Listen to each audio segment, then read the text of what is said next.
Magandang araw po, welcome po sa aking channel, Nov9 TV.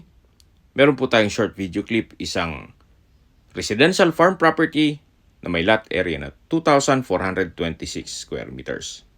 Ito po'y titulado, buhay po ang may-ari, kaya wala po kayong magiging problema sa documentation o sa transfer ng title.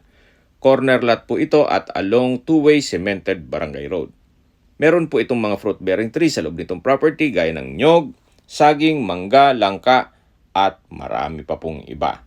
Napakatahimik po ng lugar, sariwang hangin at malamig po ang klima. Patag na patag po ang lupa, kaya usable po lahat. Wala pong masasayang. Ang estimated elevation po above sea level ay 1,516.7 feet po. Opo, nasa mataas na lugar po ito. Binebenta po ito ni owner sa halagang 5.8 million pesos net. Ibig pong